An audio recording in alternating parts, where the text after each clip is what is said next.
وہاں مسافے میں یعنی اللہ نے ان کو اتنا خوشحال کیا ہے. دیکھ لیجئے, ہم کمپیئر کرتے وہاں کے اور اپنے لوگوں میں, یہاں کے لوگوں میں, حالانکہ ان سے زیادہ محنتی آپ ہیں. مسافے میں اندازہ نہیں لگائیں گے آپ کے 28,000 روپے میرے مسافے میں آ گئے تھے, مسافے میں. باقی جو نذرانہ وغیرہ دیتے وہ الگ ہے. حضرت دعا کی درخواست ہے, حضرت دعا کیجئے گا, حضرت دعا, یہ ہے, خوشحال ہے. حالانکہ اتنے محنتی نہیں جتنے آپ ہیں. غریبی ہے, غربت ہے. کیا وقف کے جائیداد ان غربت کو مٹانے کے لیے نہیں ہے؟ یہ وقف کی آمدنی, جائیداد تو اپنی جگہ پر ہے, ان کی آمدنی سے بھارت کے مسلمانوں کی تقدیر بدلی جا سکتی تھی. آج آپ کے پاس نہ کالج ہے, نہ یونیورسٹی ہے, نہ مدرسہ چلتا ہے. مدرسہ ہمارے علماء کی محنت ہے, بیچارے علماء محنت کر رہے ہیں تو مدرسہ چل رہا. نہیں تو اگر علماء ہمارے چھوڑ دیں کہ جاؤ 10 سال چھوڑ دیں, یہ جتنے بھی ہمارے پشپا 2 دیکھنے والے ہیں نا, یہ ایک خدا کو بھول کر 33 خدا کو عبادت کریں گے. ہندو بھائی جو 33 خدا کو مانتے, 33 کروڑ خدا کو, ان کی غلطی کیا ہے؟ غلطی ان کی نہیں, غلطی ان کے پڑھے لکھے لوگوں کی. پڑھے لکھے لوگوں نے بتانا چھوڑ دیا, کہہ دو اے لوگو, اے سناتن دھرمی بھائیو, ایکو دیوا سرو بھوتیشو گوڑا, دیو ایک ہے, پرماتما ایک ہے. نہیں بتایا. کیا ان کے یہاں آخرت نہیں ہے؟ ان کے یہاں آخرت ہے. اوم پورنمیدا پورنات پورنمدچتے پورنمادائے پورنمیواوششیتے. کیا ان کے یہاں پردہ نہیں ہے؟ پردہ ہے. ادھے پشیستمو پری سنترام پادکو ہر ماتے کو شلپکو, یہ پردہ ہے. کیا ان کے یہاں جناب محمد الرسول اللہ انتم مہرشی نہیں ہے, آخری نبی نہیں ہے؟ ہے.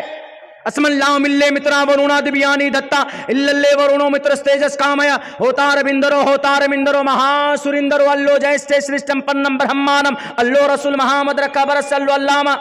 کیا ان کے یہاں نہیں ہے کہ جھوٹ مت بولو, سچ بولو, کسی پر ظلم مت کرو؟ نہیں ہے. اہنسا ستیم کرو دستیاگا شانتی رپیشنم دیا بلیشولو لوپتوم ہیر چاپلام. کیا یہ ان کے یہاں نہیں ہے کہ مٹی کے سامنے, پتھر کے سامنے پوجا کرنا ہے, کہ ایشور کے سامنے, اللہ کے سامنے پوجا کرنا ہے, ایک رب کے سامنے میں ہے. تسیتے بھکتیوان سے شیاما نتس پرتماستی یس نام مہدشا. ان کے یہاں بھی ہے. یعنی بہت ساری وہ چیزیں ان کے یہاں بھی ہے جو ہمارے یہاں, جو ہم لوگ پرچار کرتے ہیں, جو ہم لوگ اپنے بیانات میں لوگوں کے سامنے رکھتے ہیں, ان کے یہاں بھی. لیکن صرف اتنا ہے کہ ان کے یہاں کوئی بتانے والا, پڑھانے والا نہیں ہوا.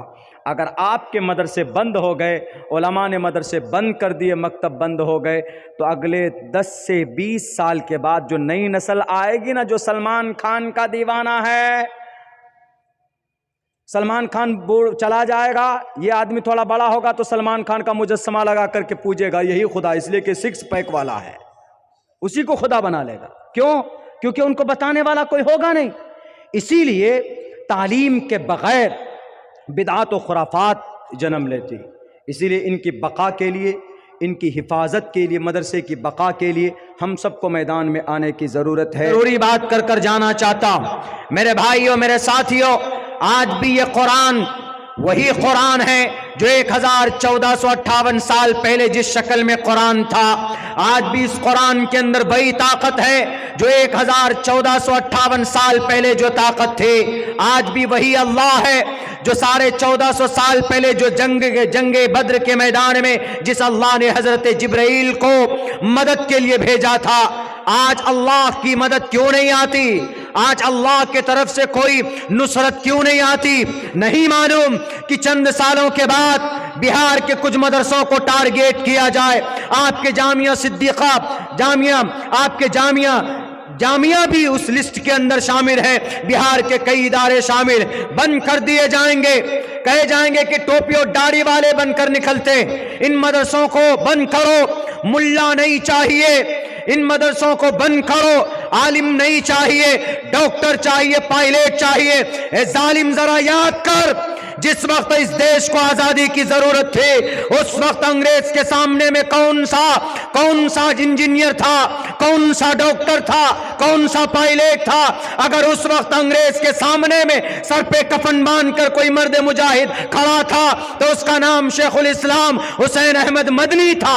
اگر اس وقت انگریز کے سامنے میں برطانیہ میں جا کر اور ان کے آفس میں آنکھوں میں آنکھیں ڈال کر اگر انگریز سے یہ کہا ہے کہ دیش کو آزاد کرو, میں غلام دیش میں رہنا نہیں چاہتا, تو اس مرد مجاہد کا نام مولانا محمد علی جوہر ہے. اس دیش کو آزاد کرنے کے لیے جب اس دیش کو آزادی کی ضرورت پڑی تھی تو یہاں تحریک ریشمی رومال کے لیے, اس دیش کو بچانے کے لیے ترکی کا سفر کرنے والا مرد مجاہد کا نام عبید اللہ سنی ہے.